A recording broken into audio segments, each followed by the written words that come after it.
Coming up on Cedar Valley today, we investigate cyberbullying in the Cedar Valley, its effects, and how to stop it. We take another sneak peek into the preparation for the highly anticipated Christmas with Wartburg. And we have the first of a two-part special about Waverly's upcoming mayoral election. This is Cedar Valley Today.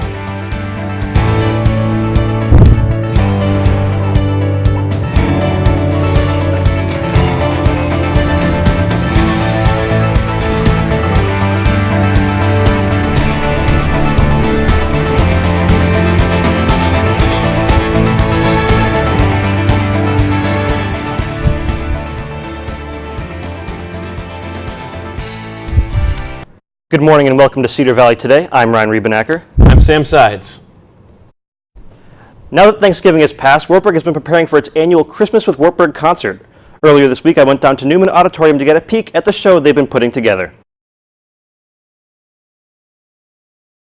For 70 years now, Christmas with Wartburg has been a tradition. According to Artistic Director Dr. Lee Nelson, this year is one of the most participated in Christmas with Wartburgs ever.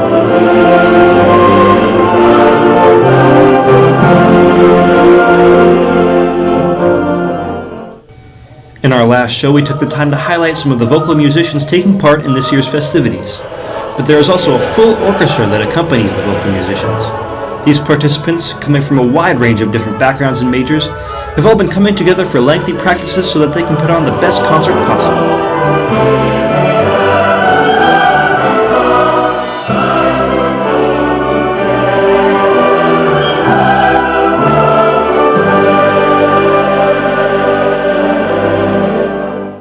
Christmas with Wartburg has recently begun practicing in Newman Auditorium, where they will be performing, and are now ironing out the last kinks of their performance before their highly anticipated showtime. Reporting for Cedar Valley Today, I'm Ryan Riebenacker. Christmas with Wartburg will be held this weekend with a show in Des Moines on Friday at 7:30 and 3 other shows in the Newman Auditorium at 3 p.m. and 7:30 p.m. on Saturday and 3 p.m. on Sunday. Many Wartburg students attended the Wartburg Chats Tuesday afternoon. The event was held in the McCoy Rooms inside the Seaman Student Center. The Wartburg Chats are for both students and staff members to come and talk about a variety of topics. And you don't have to have a topic prepared during these Wartburg Chats. The group started as a safe place to talk about topics that matter to you. Wartburg Chats is a group where there is no commitment, no homework, and no agenda. Contact Jennifer Onyanigbo in Student Life with any questions. Dean Kittle and Pastor Ramona were the two holding the Wartburg Chats along with the Student Life office. On December 5th, Waverly will elect a mayor after the November 7th elections determined no winner. In a two-part series, Cedar Valley Today's Josh Voigt interviews both candidates in Waverly's upcoming election. The first interview, in no particular order, is write-in candidate Dean Soch. I'm Josh Voigt. I'm in studio today with Dean Soch. Dean's running for mayor. Welcome. Thank you. What made you decide to want to run for mayor? I've been approached by various people over the past 2 or 3 years that because I've been active at council meetings, city council meetings, would speak out, and somehow they picked up that maybe you ought to be in a public office. To touch on the controversial, you mentioned the Green Bridge. Mm-hmm. What suggestions would you have as to what should be done moving forward with that project? It's going to be up to citizens, as far as I'm concerned, to make, because there was a citizens group early on in the early 2000s, of which I was a part of that group, and the decision was made at that time to replace it. The neighbor to the bridge succeeded in having it the option of repair, which council rejected last spring, and from there it's kind of been really up in the air as to what's going to happen. But looking forward, do you have any particular long-term goals for the improvement of Waverly? Economic development is high on my list of priorities. I think maybe we're slipping behind on acquiring new business, whether it be a small industry or just a small business venture, and some things need to be done and looked at it really hard again. So it's time for change. Vote for change, and polls are open December 5th from 7 a.m. to 8 p.m. Perfect. And would appreciate your support. So. And as was mentioned, the polls for the election open at 7 a.m. on December 5th. But on Friday, Josh will be sitting down to talk to candidate Chuck Infelt. We will be posting the Dean Soch's full 10-minute interview on our Facebook page. So if you'd like to hear more, be sure to check that out. Students and staff in the Waverly Shell Rock School District recently looked into the issue of cyberbullying means and how it can be prevented. Cedar Valley Today's Sierra Crawley dives into this issue, making waves in our backyard.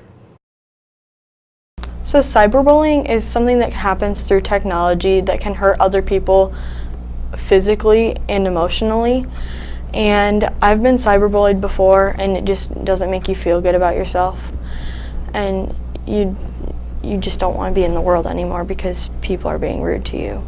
Technology is the easiest way to pick on somebody because they have keyboard courage and they can say things that they want to say when they wouldn't have said that in face-to-face. Waverly Shell Rock Middle School encourages face-to-face conversations, so technology is kept in their lockers. Again, you try to create an environment that allows kids to feel safe, because if they don't feel safe, if they don't feel comfortable, if they don't feel valued, the learning is going to be impacted. And so we want them to feel that safety so that they can learn, they can explore, they can feel like it's okay to make mistakes, because so often that's how we learn best, is when we do that. The school district believes that the best they can do to prevent this issue is to focus on teaching them proper morals. I think students probably have a greater impact on that than what adults do, frankly, because again, peers want to get along with their peers. They want to be, they want those around them to view them as someone who is a human being, someone that they respect, someone that they value. We are all responsible to help raise children, whether they're our own children or not. We all collectively can try to educate them on how to be nice, be generous people, be caring, supportive, advocate for others, and eventually hopefully be productive citizens so they can help another child or another person who's in a difficult place. In this modern age, technology is everywhere, and cyberbullying is an issue that students constantly need to address. Reporting for Cedar Valley Today, I'm Sierra Crawley. If you or anyone else that you know is being affected by cyberbullying, we encourage you to seek out help. The streets of downtown Cedar Falls will be filled with Christmas cheer tomorrow as citizens celebrate the holiday season with a theme from a familiar movie. Downtown Cedar Falls is hosting their #Elfie Night. The night is based off of the popular Christmas movie Elf, starring Will Ferrell. The festivities will be hosted by select Cedar Falls businesses, and activities will include photo ops, cookie decorations with Santa, trolley rides, elf workshops, and a buffet of candy for families. Buddy the Elf will also be wandering the streets singing loud for all to hear. The event will be from 6 to 8 p.m. Thursday night. And now we're going to toss it on over to Sam for some more of your weather. Sam, what's it looking like? Well, it's looking kind of interesting for this time of year, Ryan. As you can see here, it's going to stay in the 40s the next couple days, and then it goes up to 53 on Saturday. It's going to be nice and sunny throughout most of the week. There's going to be some cloud cover on Wednesday, Friday, but mostly sunny this weekend, and it's going to be a nice time to go out and just spend some time out in the sun. So enjoy it while it lasts, folks. I have 73 on Saturday. That's especially going to be a good day. Ryan? Thanks for that update, Sam. Loras College has announced they will be opening a new school of business. The school hopes to graduate students who are ethically aware, data-informed, and globally prepared responsible leaders. The school is named in honor of the late Francis J. Noonan, a professor who served at the school for 43 years. He retired in 1991 as a professor emeritus and is still the longest-serving business faculty member of the college. The $10 million needed to create the school came from the college's $106 million Inspiring Lives in Leadership campaign. Loras is now on a 3-year journey seeking accreditation to become one of the few private colleges in the country that has a business school. And now we're going to take a quick break, and when we come back, we'll take a look at how Modern Family star Eric Stonestreet is giving to his community. Stay right here.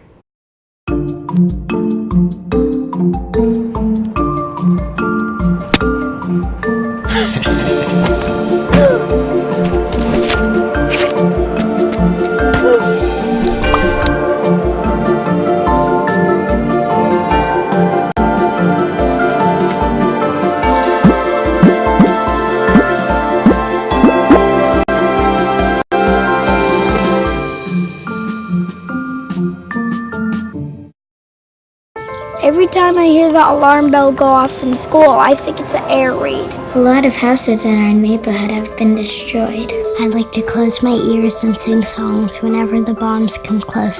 I'm worried our new neighbors won't like us. But I know it's all gonna be worth it.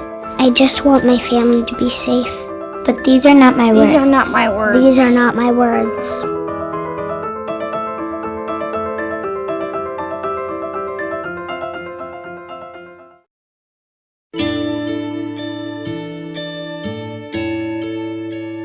Calls me googly eyes. You know you're beautiful, right? You know that? Even you're beautiful. I got bullied for wearing glasses. Share if you're against bullying. We put it out there, just took off. 3 million people have shared this post. Don't let bullies get you down. I stand with you. The whole family's wearing glasses. I wear glasses and I'm proud.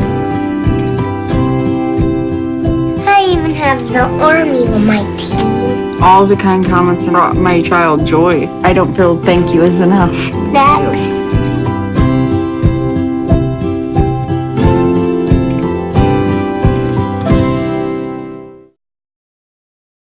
Welcome back to Cedar Valley Today. Modern Family star Eric Stonestreet helped deliver a shipment of toys to the police department in Kansas City, Kansas. Thousands of dollars worth of toys were dropped off at the police station Tuesday.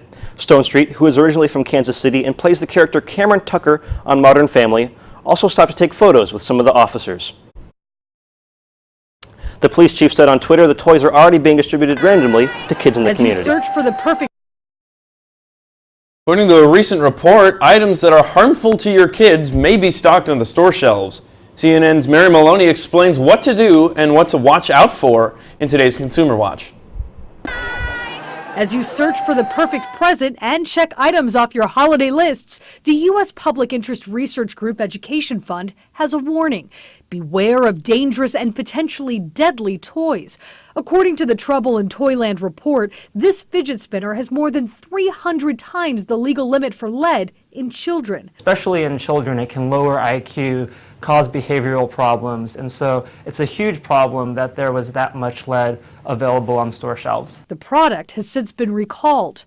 The report states the biggest hazard involves small children and small toy parts. Choking hazards are actually the leading cause of recalls as well as deaths, unfortunately. To see if a toy is safe, use a toilet paper roll. If the part fits into the roll, it's too small for kids ages 3 and younger. So be aware when you shop and keep kids' safety in mind. For Consumer Watch, I'm Mary Maloney. Need to jumpstart your diet after all of last week's turkey? Well, in today's Health Minute, CNN's Kim Hunterson has foods that fill you up without adding on those extra pounds. Sometimes losing weight isn't a matter of following a strict diet, but rather eating foods that work for you rather than against you. Here are some foods that offer a satisfying sense of fullness and can help keep your appetite in check. Greek yogurt is thicker, creamier, and has more protein than its regular yogurt counterparts. That protein can keep you feeling full. Avocados are packed with healthy fats and oleic acid, an omega-9 fatty acid, both of which can be helpful for controlling hunger. Red chili peppers contain capsaicin. It's the compound that gives the peppers their heat, and research suggests it may help curb hunger. Barley is a natural appetite suppressant. The grain contains a unique combination of dietary fibers that make it extra filling. Spinach is a source of thylakoids, the chlorophyll-bearing parts of green leaves. Studies have indicated that thylakoids may be helpful in reducing the amount of food we eat. And finally, flaxseed is rich in 2 natural appetite suppressants, omega-3 fats and fiber. Another tip, try having a small salad or cup of soup before meals. Both have been associated with increased fullness and decreased calorie intake. For today's Health Minute, I'm Kim Hutcherson. Arby's is buying sports bar chain Buffalo Wild Wings for $2.9 million. In an all-cash deal, Arby's is paying $157 per share for Buffalo Wild Wings, a 7% premium based on Monday's closing price. Buffalo Wild Wings stock had been a little bit lower before rumors about a deal with Arby's surfaced a couple of weeks ago. The stock rose again in the pre-market trading yesterday on news of the purchase agreement. Arby's is owned by Rourke Capital, which also has big stakes in Auntie Anne's, Carvel, and Jimmy John's. When we come back, we'll take a look at what's trending in the Cedar Valley.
Take a look under your bed.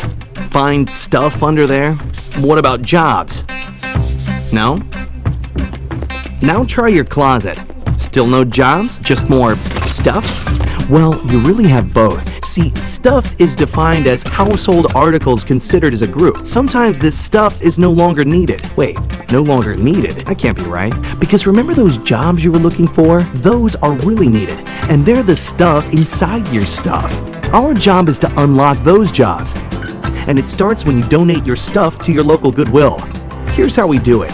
When you donate to Goodwill, we sell your stuff to provide job training for people right here in your community. So just by teaming up with Goodwill, you help create jobs. And isn't that worth parting with the leftover keytar from your 80s cover band? Goodwill. Donate stuff, create jobs.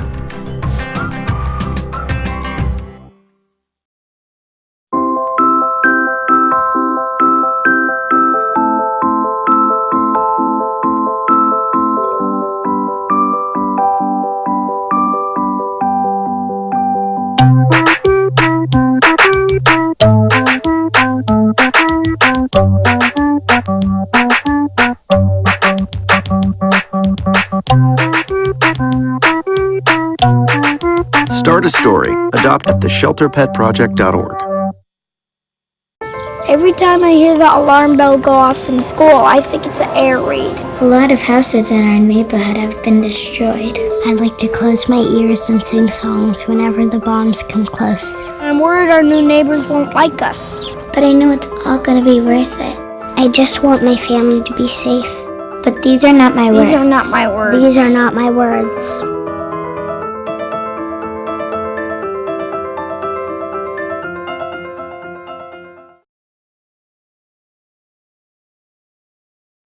Here's what's trending in the Cedar Valley. Are arts and crafts your thing? If so, you'll be happy to know the Waverly Public Library will be holding a winter arts and crafts activity later today. This will be held from 2:30 to 3:30 p.m. and all ages are welcome. Each year, the NFL chooses one kid to play a special role in the Super Bowl. And in 2018's big game, that honor may go to an Iowan. Olivia Eckerman is a 13-year-old resident of Waverly, and Eckerman said she wants to take her parents and one of her siblings to the Super Bowl. She hopes her favorite team, the Minnesota Vikings, will be playing. The Wartburg football team is headed to Oshkosh, Wisconsin on Saturday for their Elite 8 matchup. And now you can come along. The cheerleaders are planning a fan bus, and as of yesterday morning, there were 30 spots available at $40 apiece. It leaves for Oshkosh bright and early at 5:45 a.m. on Saturday morning, and will head back after the game. Email tara.winter@wartburg.edu by noon Thursday to reserve your spot.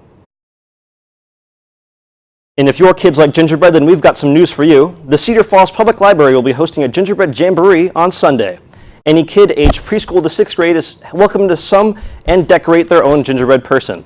The event starts at 2 and goes until 3:30 Sunday afternoon. And now we're going to send it on over to Sam at the wall for a look at your weather.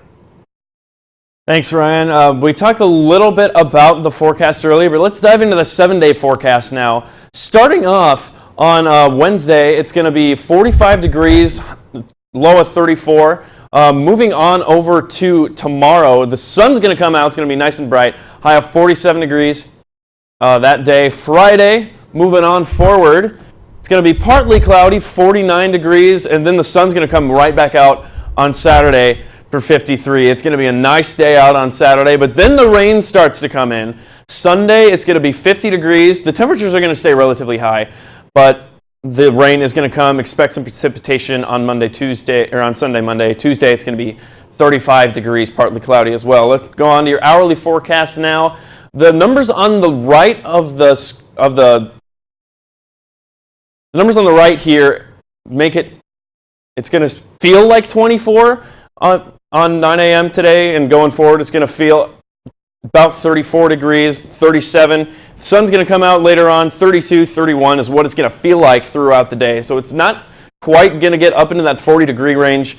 So be sure to bundle on up and put on some coats and stuff today.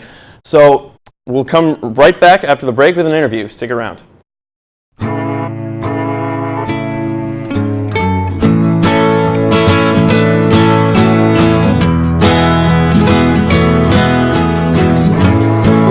Son, tell him that I've begun to dream of things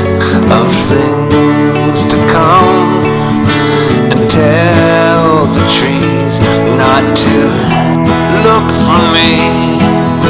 I'm going to find some peace of mind.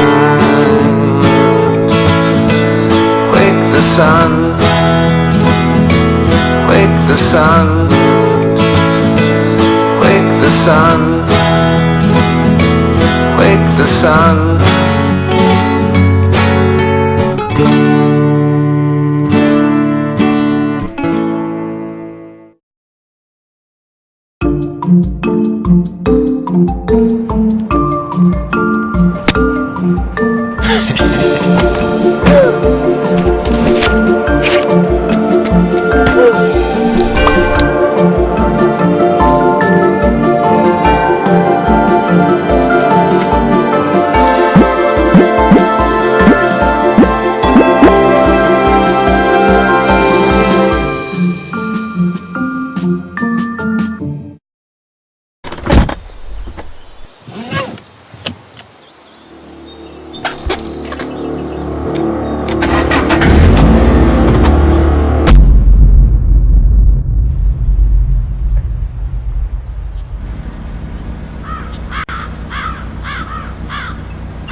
Welcome back to Cedar Valley Today. Joining me today is Elliot Kuchera, the Vice President of the Symphonic Band here at Wartburg. Elliot, thanks so much for coming in and talking to us. I love to be here. Awesome. So can you tell me a little bit about what the concert you and the Symphonic Band will be performing?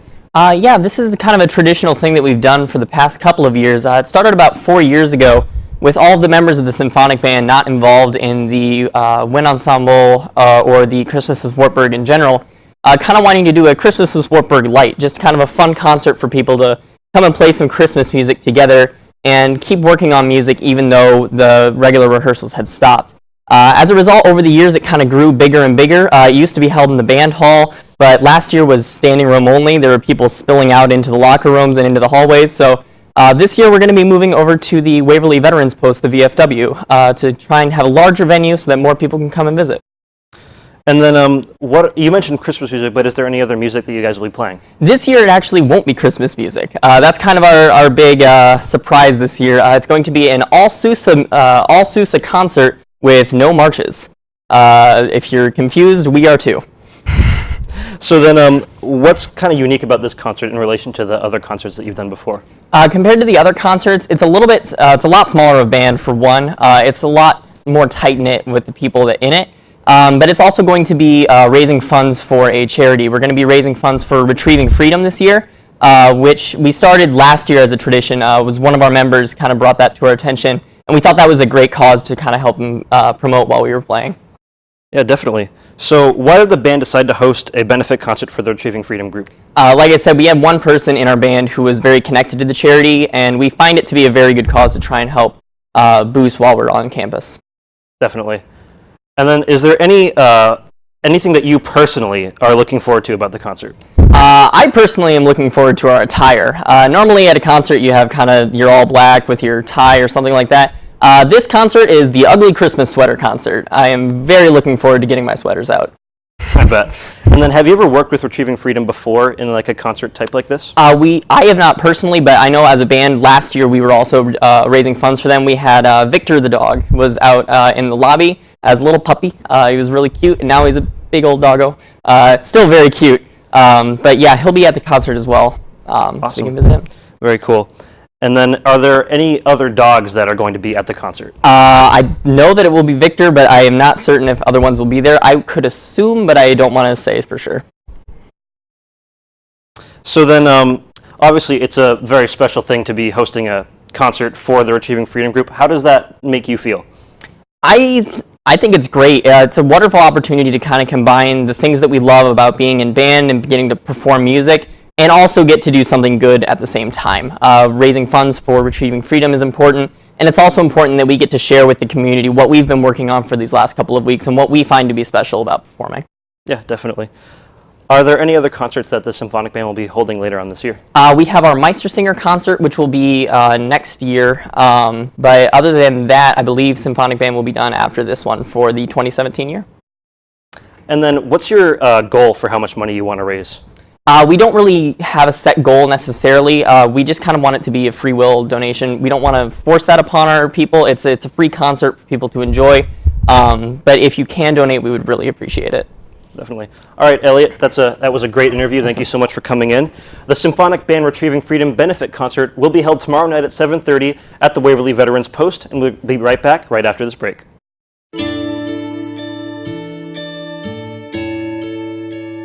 Calls me googly eyes. You know you're beautiful, right?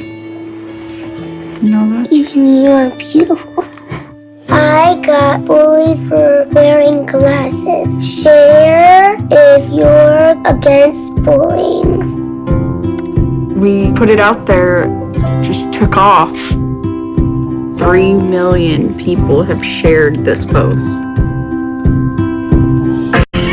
Don't let bullies get you down. I stand with you. The whole family's wearing glasses. I wear glasses and I'm proud.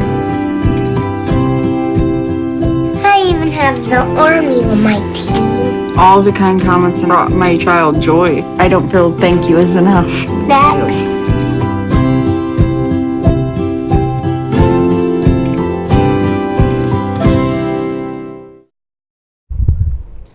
New details about the royal wedding have been revealed.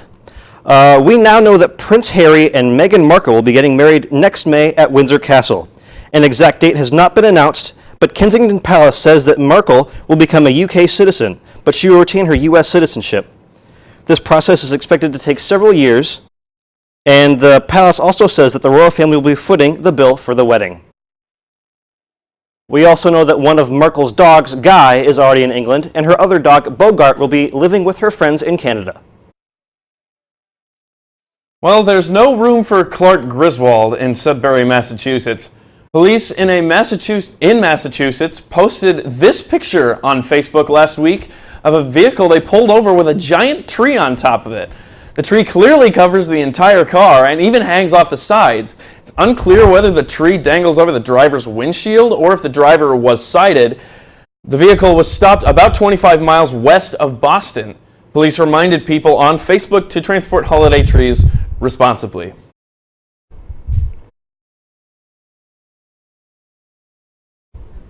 For today's top 3 stories, we investigated cyberbullying in the Cedar Valley, took another look at Christmas with Wartburg, and had the first part of our 2-part series with Waverly's mayoral candidates. And then thank you all for tuning in to Cedar Valley. Yeah, be sure to like us on Facebook and tune in this Friday for our next show, final show of the semester. Have a great day, Cedar Valley.